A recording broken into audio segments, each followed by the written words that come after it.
Welcome to the Haunted Hour, where colors hide darkness. Holi is a festival of joy, laughter, and colors, but some colors never wash off. Close your doors. Beware the masked faces. And whatever you do, don't let the wrong hands touch you, because not all colors are meant for the living. The terror begins now. The letter arrived on a moonless night. Its edges singed black as if it had been plucked from a funeral pyre. Clara's name slithered across the envelope and inked the color of dried blood. And when she opened it, the scent of decay seeped into her lungs. Inside was a single sentence: "Come home to Hollow's End." She's been waiting. Clara hadn't set foot in her ancestral village since childhood. Not since her twin sister, Lila, vanished during the Blood Moon Festival. A night when the villagers whispered of shadowed figures that danced with the dead. But the letter's plea tugged her like a fishhook in her soul, dragging her back to the cobblestone streets and fog-choked forests where every corner hummed with secrets. Hollow's End clung to the cliffs like a carcass picked clean by crows. The moment Clara stepped off the creaking train, the air turned thick and sour, as if the earth itself were rotting. The villagers moved like marionettes, their eyes glassy and lips sewn shut with coarse black thread. No one spoke, but their stares followed her, heavy, accusing. At the town square, a crumbling well oozed brackish water that smelled of copper. Above it hung a frayed noose, swaying gently in the windless air. Clara's boots sank into the mud as she approached her family's manor, its windows shattered into jagged grins. Inside, the walls pulsed faintly, like a heartbeat beneath peeling wallpaper. The first night, Clara dreamt of Lila. Her sister stood waist-deep in the well, her skin bloated and blue, hair tangled with algae. "You left me here," Lila gurgled, black water spilling from her lips. Clara woke screaming, her nightgown soaked in icy sweat. But when she staggered to the bathroom, the mirror showed not a reflection, but Lila's corpse, eyes gouged out, mouth stitched into a scream. The corpse's hand slammed against the glass, cracking it. "Find the bones," it hissed. Clara fled, but the whispers followed, from the walls, from the floorboards, from the hollows of her own mind. If you have come so far into this story, I'd like you to give a thumbs up. Let's keep a target of 100 likes and subscribe to our channel for more such content. Let's continue. In the village square, Clara stumbled upon a butcher's shop, its windows caked with grime. Inside, hooks hung from the ceiling, swaying under the weight of meat that glistened too red, too fresh. The butcher, a hulking man with stitches crisscrossing his face, grinned as he sharpened a cleaver. "Hungry?" he rasped, sliding a slab of meat across the counter. It twitched. Clara recoiled, but the butcher grabbed her wrist, his grip icy. The well needs more than flesh, it craves souls. Behind him, a door creaked open, revealing a cellar where shadows writhed like serpents. Beneath the manor, Clara discovered a hidden room. The air reeked of burnt hair and iron. Candles made of human fat dripped onto an altar stained with centuries of blood. Scrawled on the walls were names. Clara repeated 1,000 times, each etching deeper than the last. A journal lay open, its pages brittle. Her ancestors' handwriting screamed. The blood moon demands a twin, one to live, one to feed the well. Clara's breath hitched as she realized Lila hadn't vanished. She'd been sacrificed, and now the villagers needed a new offering. That night, Clara followed the sound of drums to the forest's edge. Through the trees, figures cloaked in animal pelts danced around fire, their movements jerky and unnatural. They wore masks carved from human skulls, their chattering teeth clacking like castanets. One dancer turned. It was the butcher, his mask splitting to reveal a mouthful of broken needles. "Join us," he hissed, thrusting a skeletal hand toward her. Clara fled, but the dancers gave chase, their laughter echoing as the trees bent to block her path. Midnight painted the sky crimson. The villagers surrounded the manor, their stitches splitting as they chanted in a guttural tongue. Clara barricaded the doors, but they were splintered like kindling. Hands, slick and cold, dragged her to the well. The noose swung hungrily. "The well is hungry," the butcher crooned, his breath rancid. Clara fought, but the crowd forced her to her knees. Then, the water inside the well began to boil. Skeletal fingers clawed at the stones, and a wet, rattling groan echoed from the depths. Lila's corpse emerged, her flesh sloughing off, jaw unhinged to reveal a black void.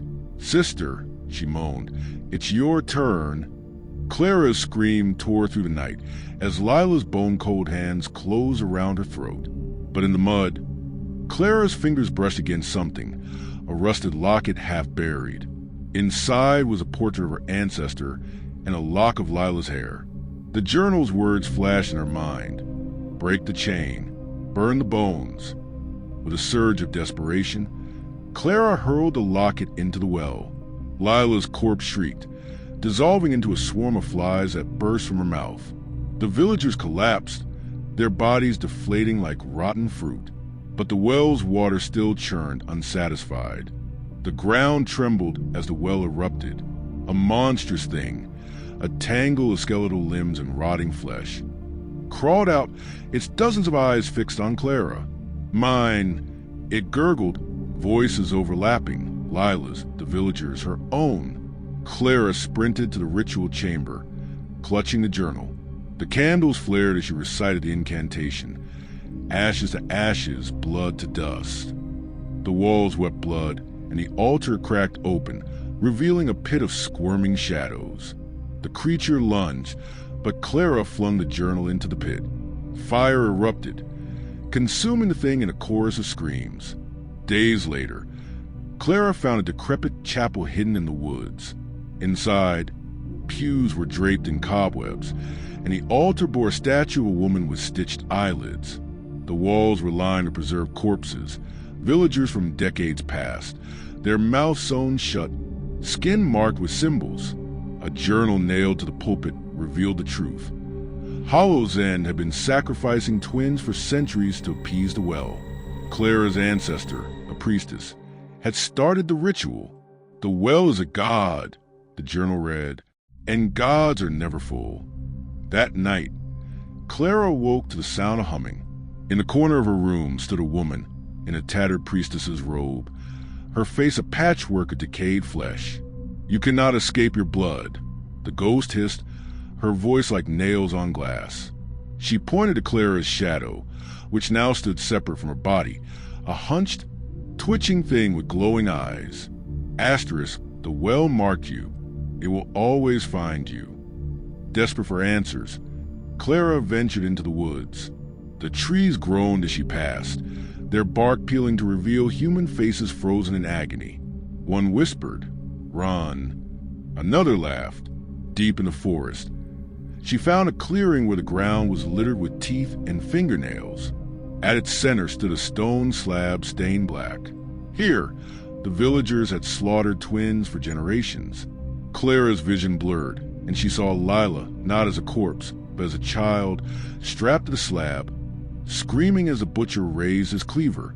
Clara's shadow grew stronger. It mimicked her movements a second too late, its grin widening each night.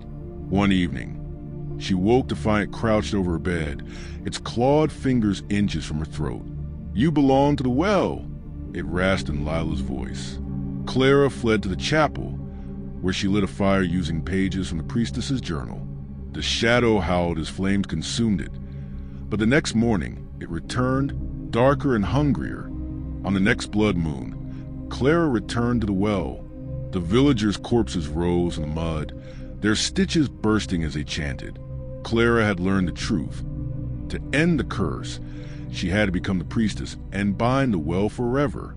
With her shadow clawing at her back, she slit her palm and let blood drip into the water. "I offer myself," she declared. The well roared, and the ground split open. Clara's shadow leaped into the abyss, dragging the well's monstrous form with it. The village collapsed into the earth, screams echoing into dawn broke over Hollow's End. The village now eerily still. Clara staggered to the train, her hands blistered, hair streaked white. But as the engine rattled away, She glanced at her reflection. Her left eye had turned milky, and her shadow, it didn't move like hers. It twitched and writhed, as though something clung to it, feeding. In her pocket, she found a scrap of paper she hadn't put there, a new name scrawled in blood. "The well always wins," it read. Somewhere, deep in the earth, water began to bubble. Years later, Clara sits in a dim apartment, her walls lined with salt and iron. She rarely sleeps. When she does, she dreams of the well, and the thing that follows her shadow, whispering promises of reunion. Tonight, the air smells of copper. A letter slides under her door. The envelope is singed at the edges. Inside, a single sentence: "Come home, Clara. The well is hungry again." Her shadow peels itself on the wall, grinning with too many teeth. If you have come so far into this story, I'd like you to give a thumbs up. Let's keep a target of 100 likes and subscribe to our channel for more such content. Let's continue. Story 2. Every year, as the sun dipped behind the rolling hills of Rampur, the village erupted in an explosion of colors for Holi, a festival of joy, mischief, and unity. Yet beneath the laughter and splashes of Gulal, a sinister legend simmered, whispered by the elders in hushed tones. In a forgotten mansion at the edge of the village lay an object that no one dared mention, an antique doll known simply as Pihu. With its porcelain face cracked and a haunting smile and eyes that glinted with an otherworldly gleam, the doll was said to be possessed by a restless spirit, a spirit that awoke each Holi with a thirst for revenge. It was a Holi of 1998 when Mira, a young woman with an insatiable curiosity for the occult, decided to confront the mystery that had haunted Rampur for generations. Accompanied by her close friends Arjun and Dev, and her ever-skeptical brother Ravi, she ventured into the decaying mansion, drawn by both the allure of forbidden history and the thrill of a dare. The mansion's crumbling facade loomed like a relic of another era, its once grand halls now silent except for the echo of distant memories. Lanterns flickered erratically as if battling the oppressive darkness, and every step stirred motes of dust that danced in the dim light. Inside, the air was heavy with a mingled sense of damp decay and the faint, cloying odor of old incense. The friends moved cautiously along corridors lined with faded murals and peeling wallpaper, their footsteps echoing in the vast emptiness.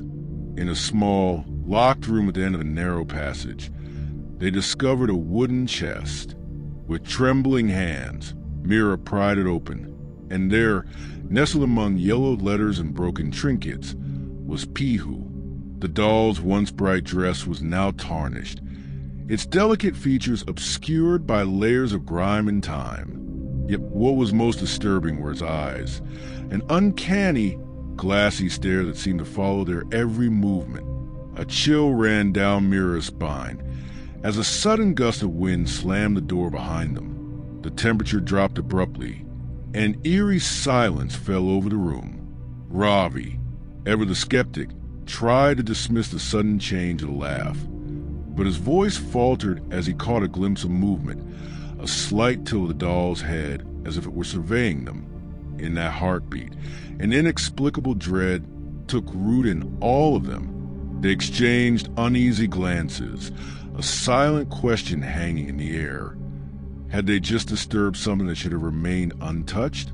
As night deepened, the mansion seemed to come alive with unexplainable sounds.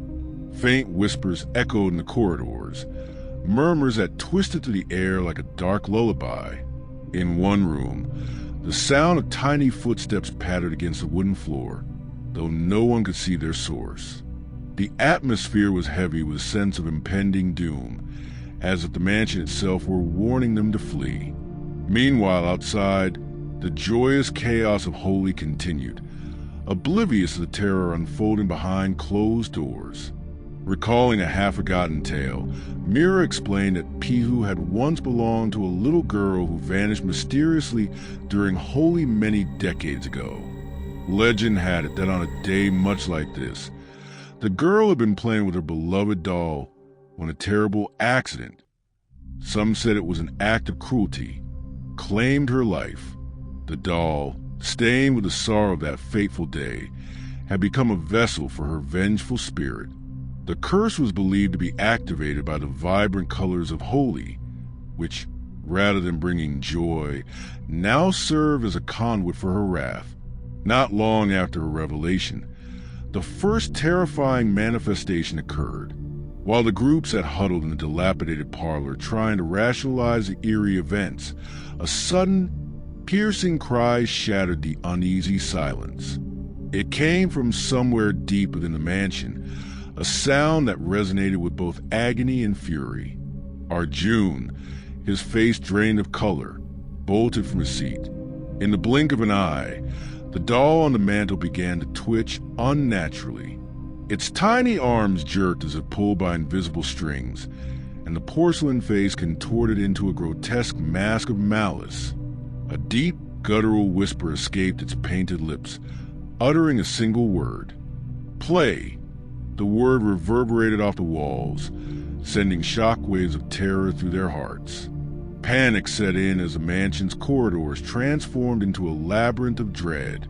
Shadows lengthened and shifted, and every creak of the floorboards became a harbinger of doom. The friends attempted to retrace their steps, but the hallways seemed to warp and twist, disorienting them. The doll's influence had taken hold, bending the very architecture of the mansion into a maze of horrors.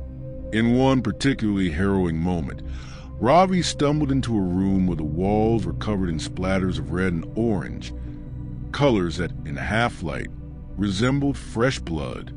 The very sight of it made his skin crawl, and he could feel the oppressive weight of unseen eyes watching his every move. A sudden flash of lightning illuminated a dark corner of the room, and there, behind the group, a spectral figure appeared. A translucent form with sorrowful eyes and a face twisted in anguish. It moved slowly, its presence suffocating, as if the air itself had turned to lead. Mira's heart pounded in her chest as she realized that the spirit of the lost little girl had been unleashed, her grief now fueling a malevolent desire for retribution. The spectral figure drifted toward them, and in a moment of horrifying clarity, its mouth opened in a silent scream that seemed to echo the cries of 1,000 lost souls. Desperation and terror drove the friends to desperate measures. Mira remembered an old ritual recounted in her grandmother's stories, a way to appease restless spirits using the very colors of Holi.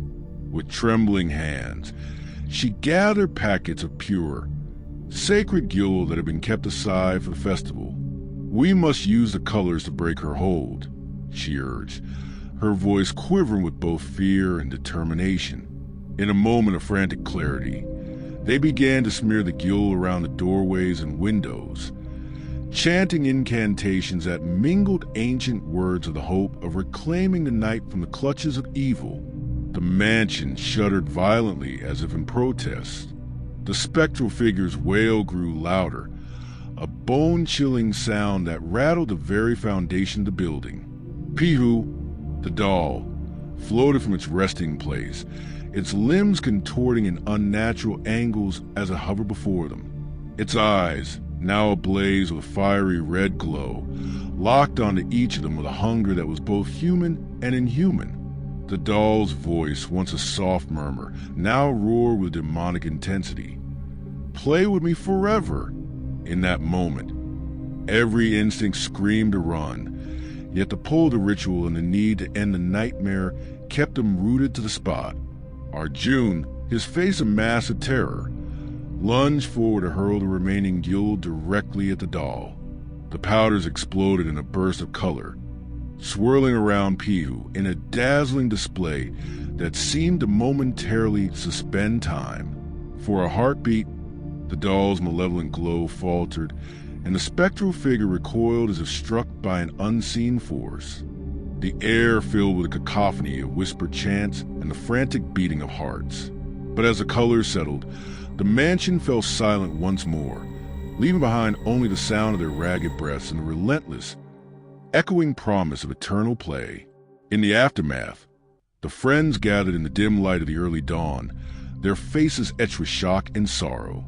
The doll lay still on the floor, its once animated eyes now dull and lifeless, as if the curse had been momentarily quelled. Yet a lingering uncertainty haunted them. Had they truly freed the spirit, or had they merely subdued it for a while?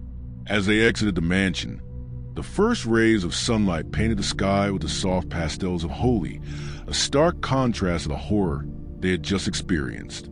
The village awoke to the remnants of the festival, blissfully unaware of the night's dark events. Weeks passed, and life in Rampur slowly returned to normal. But on every Holi, a subtle reminder that fateful night would emerge. A glimmer of movement in a shop window, the faint sound of child's laughter echoing in empty corridors, and sometimes, if one listened closely, the soft, haunting whisper of "play with me" carried on the wind. The tale of the possessed doll became a part of the village's folklore, a cautionary tale for those who dared to cross the boundary between the living and the dead. And though Mira and her friends tried to forget the terror they had endured, the memory of that night would forever be imprinted in their souls. Years later, as Holi approached once more, the village of Rampur felt an unsettling chill in the air. Children whispered about Pihu, the doll that had haunted their dreams. Some claimed to have seen it in the abandoned mansion, its eyes glowing like lanterns in the night. The legend grew that Pihu was not just a doll but a harbinger of doom, a spirit that would not rest until it claimed its next victim. Mira, now a mother, warned her children to stay away from the mansion, but they were drawn to its mystery like moths to a flame. One Holi evening, a group of brave teenagers decided to explore the mansion, laughing and joking as they entered the dark halls. But as they reached the room where Pihu lay, they found it empty. The doll was gone, and in its place was a note. Asterisk, play with me forever. Asterisk panic set in as they realized they were not alone. Footsteps echoed behind them, and the sound of a child's laughter grew louder. Suddenly, Pihu appeared, its eyes blazing with an otherworldly light. The teenagers fled, but one was caught, dragged back into the darkness by unseen hands. The village awoke to the news of another disappearance. The legend of Pihu grew, and with it, the fear that the doll's curse would never truly end. Mira knew she had to act. Gathering the sacred Gil once more, she prepared for a final confrontation. This time, she would not just subdue the spirit, but banish it forever. As she entered the mansion, the air was heavy with anticipation. Pihu awaited her, its eyes fixed on her with malevolent glare. With a deep breath, Mira began the ritual. She smeared the Gil around the room, chanting incantations that echoed through the halls. The doll's glow intensified, but Mira stood firm. As the colors swirled, they formed a vortex that seemed to pull Pihu in. The doll's voice screamed in rage, but it was slowly consumed by the colors. In a final burst of light, the doll vanished, leaving behind only silence. Mira emerged from the mansion, her eyes red from tears. The curse was broken, but at what cost? The village celebrated Holi once more, but the memory of Pihu would forever be a shadow in their joy. Even now, as the colors of Holi fill the air with ephemeral joy, a chill runs down the spine of anyone who dares to recall the story of Pihu, the possessed doll whose eyes once glowed with a fury that transcended time, reminding all that some spirits, once awakened, never truly rest. Story 3. In the quaint village of Manikpur, nestled amidst ancient banyan trees and rolling fields of mustard flowers, Holi was a tapestry woven with colors of unparalleled joy. But this year, an unease lingered beneath the jubilant surface. It was Rang Panchami, 5 days after the main Holi celebration, when the most vibrant colors were thrown, yet the air held an unusual stillness, an ominous pause in the rhythmic chaos. Old man Sharma, the village elder, sensed at first a disquieting silence among the usually boisterous crows, the unnatural stillness of the village pond, and a chilling absence in the hearty laughter of children. He knew, with a dread that settled deep in his bones, that Kalika, the scariest which of Manikpur, was stirring. Kalika's tale was woven into the very fabric of Manikpur's history. Once a respected healer and wise woman, she possessed an uncanny understanding of the village's ailments and secrets. But jealousy and paranoia festered within the hearts of some, leading to accusations of witchcraft. Driven by superstition and manipulated by power-hungry rivals, the villagers had condemned her to a gruesome death, burned alive during the Holi festivities. As the flames engulfed her, Kalika cursed Manikpur, vowing to return every Holi to exact her vengeance with the colors that had become her pyre. Her last words echoed through the years. "You shall drown in hues of terror, choked by laughter and joy." Despite the impending sense of doom, for friends, Arjun, the skeptical pragmatist, Naina, the sensitive empath, Baraj, the thrill-seeker, and Zara, the courageous historian, found themselves drawn to unravel the chilling legend. They shared a bond forged in childhood adventures, and the allure of the forbidden was too potent to resist. As the village immersed itself in Holi's revelry, the friends prepared to venture into the ruins of Kalika's ancient shrine, seeking to uncover the truth that had haunted Manikpur for generations. Their youthful bravado masked a shared apprehension as they stepped into the twilight zone between myth and reality. Under the cloak of the waning daylight, the friends arrived at the shrine, a decaying structure that seemed to exhale a palpable sense of sorrow. The air grew heavy, laden with the scent of old incense and something else, something akin to burnt sugar and decaying flowers. They arranged a circle of sacred powders and relics, following instructions from a tattered scroll passed down through generations. As Zara began to chant the ancient verses, a gust of icy wind swept through the shrine, scattering the colors into the dusk like tormented spirits. A whisper echoed from the depths, soft as a caress yet laced with sinister undertone. "Welcome, my children of curiosity." For what seemed like an eternity, nothing else happened, and a glimmer of hope sparked in the friends' hearts. But then, the very colors of Holi turned insidious. The vibrant pinks morphed into pulsating shades of arterial red, and the sunny yellows transformed into jaundiced, sickly hues. The air grew thick with a cloying sweetness, as if the very pigments were alive. Naina screamed as a smear of gil on a nearby pillar oozed beneath her touch, becoming warm and viscous, like drying blood. The sweet scent turned acrid, filling her nostrils with the stench of rot and decay. Arjun, ever the skeptic, started to question his senses, but the growing unease in his friend's eyes mirrored his own mounting terror. With a bone-jarring tremor, the ground beneath them began to quake, sending shards of crumbling stone dancing across the ancient floor. From the depths of the shrine emerged a figure that defied all natural laws. Tall and gaunt, draped in tattered remnants of what might have once been a healer's robes, Kalika materialized before them. Her eyes glowed with the malevolent intensity of embers, and her lips stretched into a ghastly smile that held no warmth, only an infinite, bottomless wrath. A gust of wind carried a chilling whisper. "You dare disturb my slumber? You will learn the price of such meddling." Frozen in fear, the friends watched as Kalika raised a skeletal hand, and the very air around them began to twist and writhe. Walls seemed to breathe, shadows danced with sinister intent, and the laughter of Holi celebrations morphed into mocking, distorted echoes. With a deafening shriek, Kalika unleashed her power, and the friends were scattered, each pulled into their personal nightmare, each confronting their deepest fears materialized by the witch's unholy magic. Arjun found himself trapped in a labyrinth of mirrors, each reflecting a grotesque version of himself contorted by doubt and regret. Naina was bombarded by a cacophony of whispers, each a painful secret she had tried to bury, now laid bare in the chilling voices of long-lost acquaintances. Viraj was confronted by a horrific mockery of his greatest desire, a treasure chest filled with gold that turned into writhing worms as he reached for it, symbolizing his insatiable greed. Zara, however, found herself relatively unscathed, landing near a crumbling stone slab hidden behind a tapestry. As she brushed away the dust, ancient runes were revealed, glowing with an inner luminescence.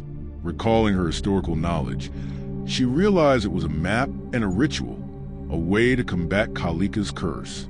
The ritual spoke of unity, sacrifice, and the potent energy of holy colors used with pure intentions.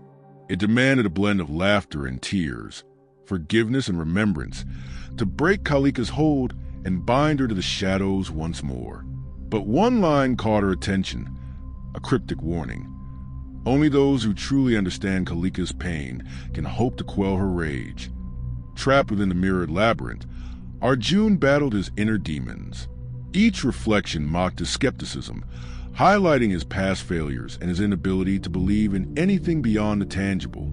The mirrors closed in, suffocating him, until he was face to face with his greatest fear, the realization that he was, in fact, empty, devoid of genuine faith or conviction. As he stared into the abyss of his soul, he heard a faint echo of Kalika's laughter, laced with disappointment. You seek truth, yet you cannot even find it within yourself. Pitiful, just as despair threatened to consume him. Arjun remembered his friends, their trust in him, and the bond that brought them to the shrine. The spark of friendship ignited within him. Casting away the shadows of self-doubt, Naina writhed under the weight of the whispers, each revelation cutting deeper than the last. She heard voices of past loves, family members, and forgotten acquaintances, each accusing her of hidden flaws and past transgressions. The cacophony threatened to drown her, driving her to the brink of madness. But amidst the chaos, she remembered her empathy, her ability to feel the pain of others. She realized that Kalika wasn't just a vengeful spirit, but a soul trapped in eternal suffering. Naina opened her heart, embracing the pain, not as a burden, but as a shared sorrow. In that act of compassion, the whispers began to fade, replaced by a mournful silence, a recognition of shared grief. Viraj clawed at the treasure chest, desperate to escape the horrifying vision of wealth transforming into writhing worms. His greed, once a driving force, now felt like a gaping wound, consuming him from within. Kalika's voice echoed, dripping with scorn. You desire riches, yet you are bankrupt within. You crave power, but you are enslaved by your own desires. As he gazed at the grotesque spectacle, Viraj understood the emptiness of his pursuits. He thought of his friends, their unwavering loyalty, and the memories they shared, priceless treasures that no amount of gold could ever replace. With a sob, he recoiled from the chest, renouncing his selfish ambitions and embracing the true wealth of human connection. As each friend confronted their personal demons, Zara, guided by the ancient runes, prepared the ritual. She realized that Kalika's power stemmed not just from vengeance, but from the villagers' collective guilt and fear. She needed their laughter, their forgiveness, their tears, all fueled by genuine emotion, to break the witch's curse. Calling upon her friends, she amplified her voice. Reaching across the spectral divide, her voice became a beacon. A sound of hope and forgiveness echoed through the shrine, and despite facing their horrors, they heard Zara. Arjun, Naina, and Viraj managed to fight through, finding what Zara had found. United once more, though bearing the scars of their individual trials, the friends stood together in the shrine. They lit candles, each representing a villager wronged by Kalika's death, and spoke their names aloud, acknowledging their suffering. They shared stories of laughter, forgiveness, joy, and love, memories of holy celebrations past, infusing the air with a potent energy that challenged the witch's despair. Naina, embracing the shared pain, wept for Kalika's suffering, her tears mingling with the sacred Gilul. Arjun, now a believer in the power of unity, led them in a heartfelt prayer for redemption. Infuriated, Kalika unleashed her full wrath. The shrine twisted into a vortex of chaotic energy, and the spectral which materialized before them, her eyes burning with infernal rage. She struck them with memories of loss, fear, and death. She manifested all of their worst nightmares and all of Manipur's sins. You cannot break what is already broken. This village is mine, Kalika roared, but the friends stood firm. Drawing upon the strength they had discovered within themselves, they hurled the colors of Holi towards the witch, not as a weapon, but as an offering of forgiveness. The pure intent behind their actions created a dazzling explosion of light, pushing back the darkness and revealing, for a fleeting moment, the sorrowful face of the woman Kalika once was. With a heart-wrenching sigh, Kalika's form began to fade. As the friends saw Kalika's form fade, the last thing they saw was a tear fall from the witch's eye. The curse over Manikpur was lifted. The shrine returned to its original state, and the colors of Holi began to fill their hearts again. The friends emerged from the shrine into the first rays of dawn, forever changed by their encounter with the scariest witch. Manikpur rejoiced. Holi in Manikpur was never quite the same. The villagers celebrated with renewed joy, but also with profound respect for the past, a keen awareness of the power of unity, and a deep understanding of the importance of forgiveness. The tale of Kalika became a reminder of the darkness that can fester within the human heart, but also the radiant power of compassion and understanding to overcome even the most ancient and vengeful of spirits. And as the colors faded into the dawn, you swear you could hear her whisper in the wind, "Remember me." The shadows are growing, and the horrors are just beginning. If you think this was terrifying, you haven't seen anything yet. More nightmares await, lurking in the dark corners of the haunted hour. Subscribe now before the darkness takes you too. And don't forget to turn on notifications, because the next story might just find you first. See you in the dark.